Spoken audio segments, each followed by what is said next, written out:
Have you ever wondered from which country or region the Antichrist will emerge? Throughout history, this figure has sparked fear, curiosity, and countless theories. From the days of the early church to the present day, its identity and origin have been the subject of intense debate, both in theological circles and in political and social circles. However, beyond human conjecture, the scriptures offer an accurate portrait of his profile and the circumstances surrounding his appearance. He is described as a leader who will concentrate political, economic, and religious power, who will deceive the nations, and who will rise against all that calls itself God. This will be the climax of human rebellion before Christ's glorious return. The prophets and apostles present him with different names and symbols. Daniel describes him as a little horn that arises from among 10 nations. Paul calls him the man of sin and the son of perdition. John identifies him as the beast who receives authority to rule over every tribe, people, language, and nation. This brings us to the key question that will guide our analysis. Where will the Antichrist come from? Will it be the United States, Europe, the Middle East, Israel? Dear listener, in this documentary, we will explore the clues offered by biblical prophecies, the historical context, and current geopolitical scenarios to more clearly understand where the final leader who will shape the history of the end times will emerge. Let's get started.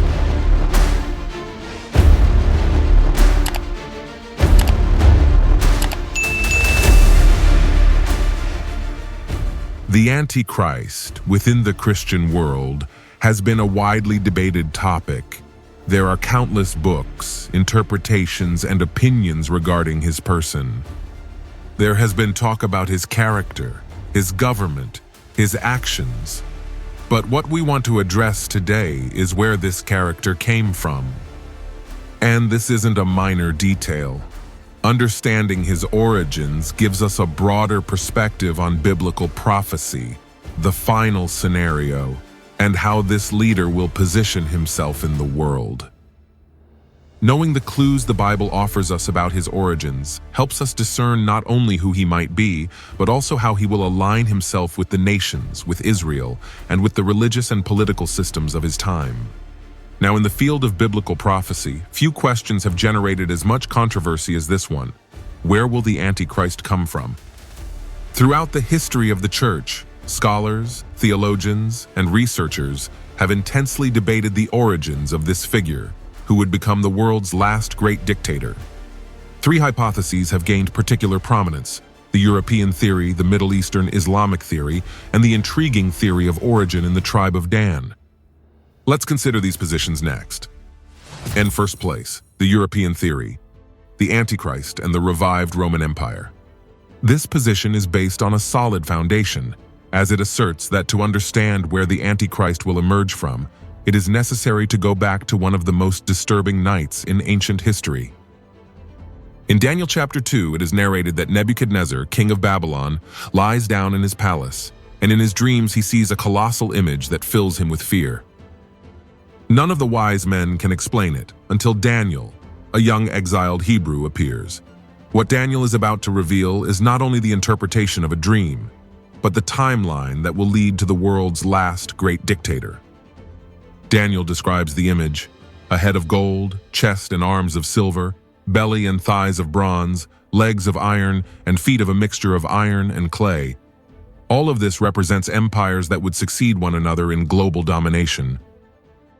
The gold represents Babylon, the silver, Medo-Persia, the bronze, Greece, and the iron, Rome.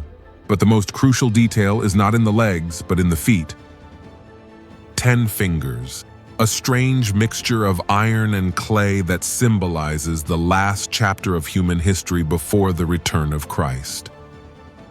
Dr. John Flipsy Walvoord comments, "The iron mixed with clay represents the final phase of the Roman Empire. It is not a new empire, but an incomplete restoration, weak in cohesion, but strong in appearance. This will be the terrain where the Antichrist will establish his power." Dr. Dwight Pentecost adds, "The 10 fingers correspond to 10 kingdoms that will coexist. The Antichrist will not arrive from outside as an unknown invader, but will arise from within this structure. But Daniel doesn't just receive a vision. In chapter 7, the prophet is transported in a dream to a wind-tossed sea, and 4 beasts emerge from its waters. The last one, representing Rome, is different. It has iron teeth, devours, crushes, and has 10 horns. And as Daniel watches, a small, different one appears from among them, pulls out 3 of them, and begins to speak arrogantly. Let us read Daniel chapter 7, verses 7 and 8. After this, I saw in the night visions, and behold, a 4th beast, dreadful and terrible and very strong, having great iron teeth. It devoured and broke into pieces and trampled the remains with its feet, and it was very different from all the beasts that I saw before it, and it had 10 horns. While I was considering the horns, behold, another little horn came up among them, and before it 3 of the first horns were plucked up. And behold, this horn had eyes like a man's, and a mouth speaking great things. Daniel was unable to compare the 4th beast to any known animal. He only states that it was fearful, terrible, and exceedingly strong. In the previous vision, recorded in chapter 2, this beast corresponds to the legs of iron and the feet of iron mixed with clay, a symbol related to the Roman Empire, characterized by its strength and organization, but also by its cruelty and arrogance. The prophet highlights some additional characteristics of this beast, which he will later expand upon in his interpretation. He noted that it had 10 horns, which he will later explain represent 10 kings. However, from among them another little horn arose and grew so large that 3 of the first horns were torn off. This little horn had eyes like a man's and a mouth speaking great things, features that deeply captured Daniel's attention. In fact, this little horn with a human face is presented as the climax of this part of the vision, and Daniel will later ask about its meaning. The Roman Empire came to an end in the 15th century, but in modern times there have been numerous attempts to revive that ancient ideal. For this reason, many maintain that this stage was not fully realized in the days of the old empire, but will re-emerge at the end of time, becoming the stage for the manifestation of the Antichrist, the final beast. Dr. Leon Wood explains, "The little horn is the Antichrist. His rise comes not from an external attack, but from internal intrigue. He is a master of politics and manipulation, capable of subduing other leaders until he consolidates absolute power."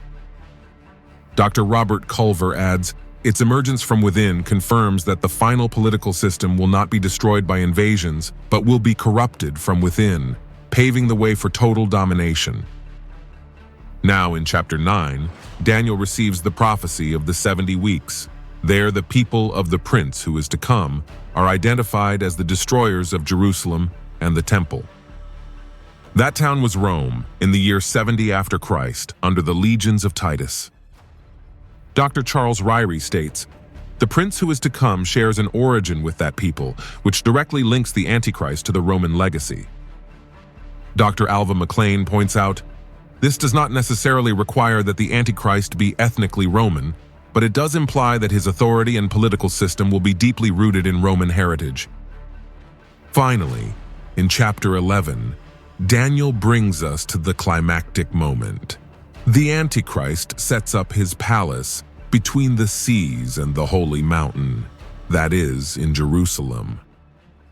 Thus, the prophetic map is drawn, a leader who emerges from an alliance inherited from Rome, who rises to power through political intrigue, which has a historical link to the empire that destroyed Jerusalem, and which eventually established its throne in the same city that was once the center of worship to God. This is neither a medieval myth nor modern speculation. It is the consistent portrait that Daniel received from God, confirmed by centuries of biblical analysis and defended by leading dispensational theologians. And second place, the Middle Eastern or Islamic theory, the little horn from the Roman East. To understand this position, we must remember a fact that most people overlook. The Roman Empire was not exclusively Western.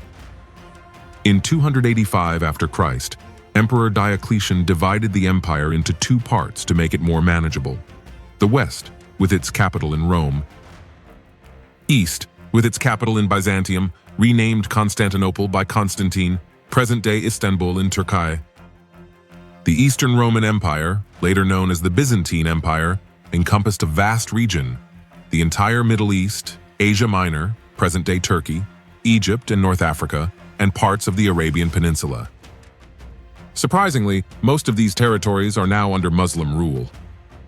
This has led some scholars of prophecy to reconsider the idea that the Antichrist may emerge from an Islamic context, but prophetically linked to Rome by historical heritage.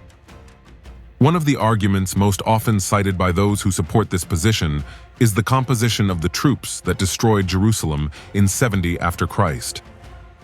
Although General Titus was Roman and his command came from Rome, many of the legions under his authority were not Italian, but rather came from Syria, Arabia, and other Middle Eastern provinces.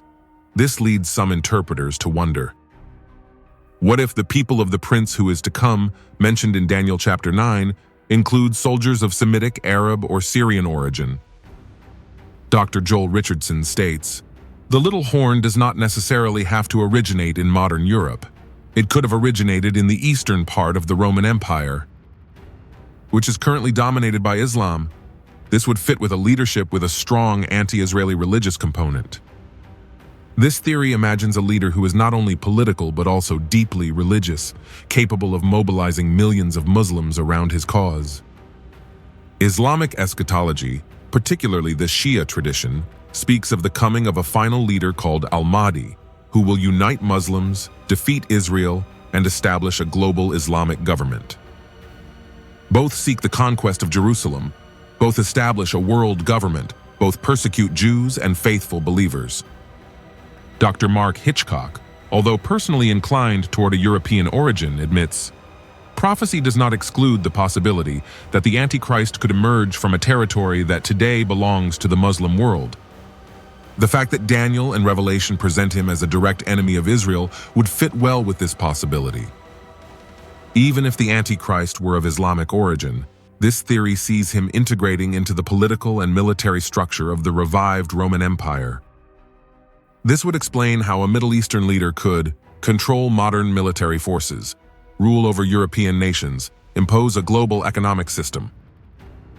Dr. Thomas Ice notes, a charismatic leader who united European economic power with the religious passion of the Islamic world would be unstoppable geopolitically. The prophetic scenario seems to lean toward such a coalition. In this vision, the Antichrist would be a leader emerging from the heart of the former Eastern Roman Empire, perhaps with Islamic roots, who manages to unite what today seem like irreconcilable enemies, Europe and the Muslim world.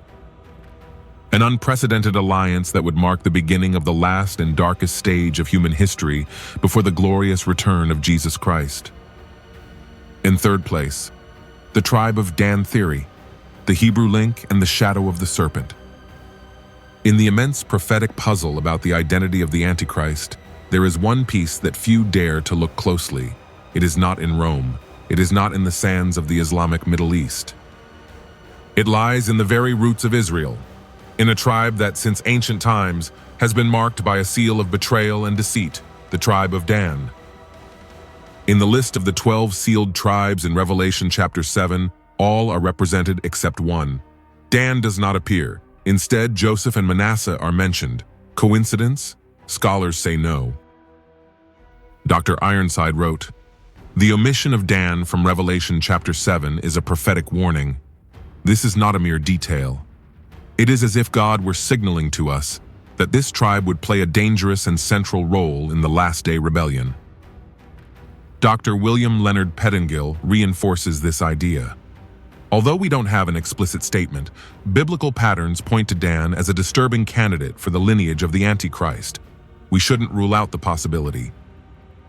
Let's travel back to Jacob's deathbed. In Genesis chapter 49, verse 17, his words about Dan are chilling. Dan will be a serpent by the way, a viper in the path that bites the horse's heels, so that his rider falls backward. In biblical symbolism, the serpent is the emblem of Satan, deception, and destruction. Dr. Clarence Larkin, one of the most influential dispensational theologians of the 20th century, wrote, "It is no coincidence that Dan is described as a serpent. In prophetic language, this image is associated with cunning, treachery, and satanic power, qualities that the Antichrist will embody in their fullest expression." In Judges chapter 18, the tribe of Dan takes a fatal turn. It rejects its original territorial inheritance. It invades northern Israel. It establishes an idolatrous sanctuary with carved images. It installs illegitimate priests, breaking God's law. Messianic Jewish and dispensational scholar Dr. Arnold Fruchtenbaum comments, Dan was the first tribe to institutionalize idolatry in Israel. If God allows the Antichrist to come from this tribe, it would be the historic culmination of their rebellion. This theory has a strong point. A leader with Jewish blood, and even more so from the tribe of Dan, could be accepted without suspicion by Israel. This would give him religious legitimacy to present himself as a long-awaited Messiah.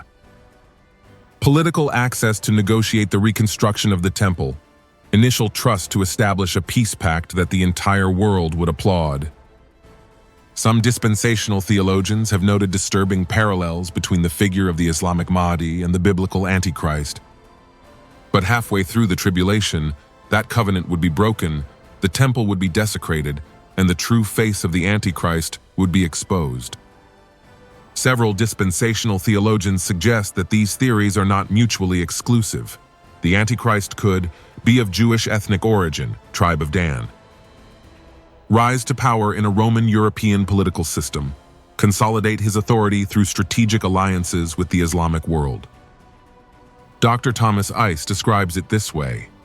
Imagine a charismatic leader who combines Jewish heritage, the political support of the West, and the demographic force of Islam. That man could unite the irreconcilable, and thus the final empire against Christ would be born. On the prophetic board, Dan is an obscure and forgotten piece, but perhaps an essential one. A tribe marked by the serpent. A lineage that could produce the most dangerous man history has ever known. A leader who will seduce his own people, deceive nations, and build a global empire until the true son of David comes and destroys it in the blaze of his glory. Now, the Antichrist is a name that evokes fear and mystery about its origins. The Bible presents him not as a myth, but as a future, real historical figure who will concentrate the greatest political, economic, and religious power that humanity has ever known. But the question remains, where will it come from? We've seen three clear theories. However, we want to give our opinion. To answer, we must open the pages of Daniel and Revelation, two books separated by 6 centuries, but united by the same spirit and the same purpose, to warn us. Let's look at Daniel's testimony, the prophetic root.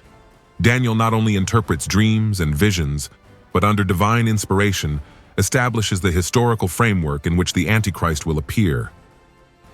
His visions reveal a pattern, successive Gentile empires culminating in a final system prior to the eternal kingdom of God. In Daniel chapter 2, on the statue in Nebuchadnezzar's dream, the 4th section of iron legs represents the Roman Empire. But the image doesn't end there. In the final phase, the feet are a mixture of iron and baked clay. Iron symbolizes military strength and political organization, clay, fragility, and instability.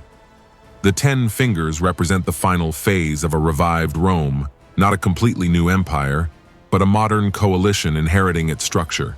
John Walvoord states, "The prophetic image describes a future Rome, divided and fragile, united only by temporary agreements, incapable of real cohesion. The vision shifts from statues to beasts, symbols of empires." The 4th beast described in Daniel chapter 7 verses 7 and 8 is ferocious, indescribable, with 10 horns. From among these horns comes a little horn that uproots 3 and speaks arrogant words against God. In the original Aramaic, the phrase "comes out among them" indicates that this leader emerges from within the final coalition, not as an external conqueror. Leon Wood explains, "The little horn is an internal product of the late Roman system. Its rise implies political realignment, not foreign invasion. Now, Daniel chapter 8 describes another little horn, historically fulfilled in Antiochus Epiphanes, the Seleucid king who desecrated the temple. Although this passage is not identical to that of Daniel chapter 7, it functions as a prophetic type of the Antichrist, a ruler who from a territorial base near the Levant extends his hand toward both the glorious land and the profane one. Let us read Daniel chapter 8 verse 9. And out of one of them came forth a little horn, which grew exceedingly great, toward the south and toward the east and toward the glorious land. Now in Daniel chapter 9, verses 26 and 27, it is mentioned, the people of the prince who is to come. This text is key, as it identifies the people who destroyed Jerusalem and the temple in 70 after Christ, that is, the Roman legions, as the same people of the prince who is to come. This doesn't impose a precise ethnicity, but it does establish a geopolitical framework, the Roman sphere. This future leader will make a firm covenant with many, including Israel, and break it in the middle of the prophetic week. In Daniel chapter 11, verses 36 to 45, the final scenario. Here, his arrogance, his contempt for all deities, and his military strategy are described. Campaigns against the north and the south, entry into the glorious land and establishment of his headquarters between the seas and the holy mountain, a direct reference to Jerusalem between the Mediterranean and the Dead Sea. There he will meet his end without human help. Therefore, Daniel's summary, setting, international coalition heir to Rome. Rise. From within the block of 10 kings displacing 3. Final scenario. Jerusalem as a geopolitical and religious center. Character, blasphemous, deceitful, militarily aggressive. Now let's look at the testimony of Revelation, the final confirmation. 6 centuries later, John on Patmos sees the same figure, but in more detail for the church age. Revelation chapter 13 verses 1 and 2 mentions the beast that rises from the sea. The sea symbolizes, according to Revelation chapter 17 verse 15, the world of Gentile nations. The beast combines characteristics of the leopard, the bear, and the lion, the empires of Daniel chapter 7, but its basic structure is that of the fourth empire, Rome. This indicates that its power will be global, but its political system will be a revived Roman one. In Revelation, chapter 17, verses 9 to 13, 7 mountains and 10 kings are mentioned. The 7 mountains traditionally refer to Rome. The 10 horns are 10 kings who receive authority for a brief time and then hand it over to the beast. Here the connection with Daniel is confirmed, a confederation of 10 world leaders who cede their power to a single figure. Revelation adds a decisive spiritual component. The whole earth marveled after the beast. His rule will not be merely political or military. It will be a global worship phenomenon, fostered by the false prophet and supported by satanic power. So, the whole picture, Daniel plus Revelation, combining both books, political origin, block of nations heir to Rome, ethnic origin, Gentile, although it could have strategic ties to Israel. Rise, from within the coalition, through intrigue and displacement of rivals, final operational center, Jerusalem. Character, blasphemous, seductive, militaristic, and dictatorial. Dwight Pentecost summarizes, Scripture doesn't require us to identify a modern passport, but it does give us the exact framework in which this leader will arise. This will be no ordinary leader. He will be the final product of centuries of human rebellion, perfected by the world's political and military machinery, and powered by Satan himself. And when all seems lost to the truth, the heavens will open, and the King of Kings will come to destroy it with the splendor of his coming. Now, although as we have seen, each position on its possible origin, whether European, Middle Eastern, or even from the tribe of Dan, is solidly argued, this leaves us with a clear conclusion. Determining the exact origin of the Antichrist is complex, but beyond geography, there is one crucial aspect that deserves our full attention. How will this man deceive the Jewish people and at the same time seduce the nations of the world? Jews have historically been rigorous regarding genealogy. Since ancient times, tribal records were kept with meticulous precision, and the acceptance of any religious leader depended on their proven lineage. Even today, the Jewish people, through historical archives, rabbinic documents, and more recently, scientific tools such as genetic analysis, can identify priestly lineages, Kohanim and Levites, and trace descent from the tribe of Judah. The Temple Institute in Jerusalem and organizations such as Adaret Kohanim are actively working on this survey to prepare for the future temple service. The Bible is clear. The true Messiah must meet one unbreakable condition. He must be a descendant of the tribe of Judah and the house of David. Without this requirement, no candidate will be officially accepted by Orthodox Judaism as the anointed one. Here the big question arises: how will the Antichrist overcome this barrier? Dr. John Walvoord argues, nothing in Bible prophecy prohibits the Antichrist from presenting false or manipulated credentials. In an age of high technology and global crisis, the masses can be convinced by a carefully crafted narrative, even if its foundations are false. Messianic Jewish scholar Arnold Fruchtenbaum adds, if the Antichrist succeeds in convincing Israel that he possesses Davidic lineage, whether authentic or not, he will open the door to being seen not only as a political leader, but as the fulfillment of messianic hopes. In a time of national despair, verifications can be superficial if the candidate offers immediate solutions.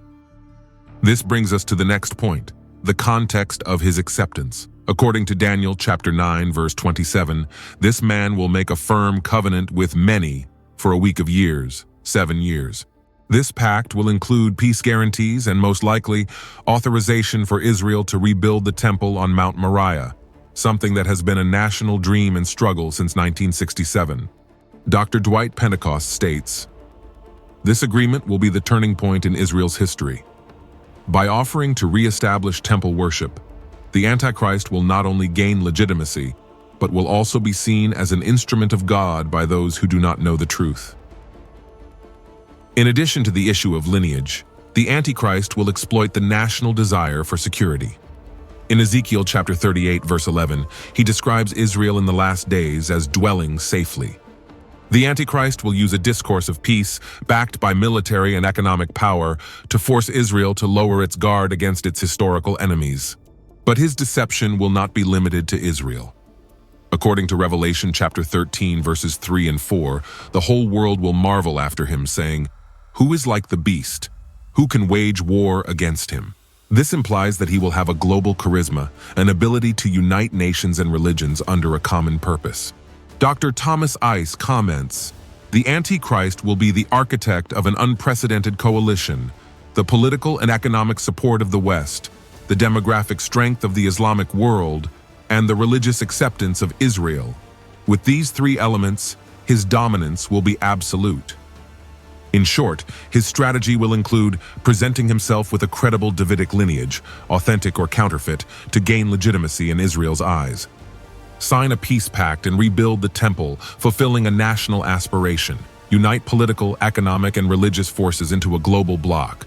Project an image of peacemaker and restorer, concealing his true nature. But as 2 Thessalonians chapter 2, verse 9 warns, he will come with great power and signs and lying wonders. That is, his authority will be supported by deceptive supernatural manifestations, which will reinforce his image in a world thirsty for hope, but blind to the truth. Thus, the man of sin will enter the scene as a savior, only to reveal himself as a destroyer. Israel, which will receive him with honor, will discover too late that the one they hailed as the Messiah is, in reality, the greatest impostor of all time. After reading the prophetic pages of Daniel and Revelation, we discover that the origin of the Antichrist, although surrounded by mystery, is clearly outlined. A leader who will emerge from the political system inherited from Rome, who will forge strategic alliances with East and West, and who could even appeal to an ethnic bond to gain Israel's trust. His rise will be meteoric, his rhetoric seductive, and his actions seemingly miraculous. He will achieve what no one else has: sign a pact with Israel, bring a fleeting peace to the Middle East, and unite the nations of the world under a single system. But that peace will be false, for its true purpose will be to usurp the place of the Messiah, profane what is holy, and subject humanity under the seal of final rebellion against God. However, the Bible does not end its story in darkness. The same one who presents himself as the prince who is to come will be destroyed by the true Prince of Peace. When Christ returns in glory, his light will undo every lie, and his authority will forever shatter the reign of the deceiver. The throne will be restored, justice will be eternal, and the rule of the Son of God will have no end. And so we come to the end of this video. Thank you from the bottom of our hearts for staying until the end and being part of this moment of truth and reflection. If this message spoke to your life, I invite you to like it, subscribe, and share it with someone who needs it. Because every click, every time you share, you're helping the word reach further and touch more hearts. We'll meet again in the next video with a new message from heaven for your soul. Until then, may God's grace and peace accompany you every day. May God bless you abundantly.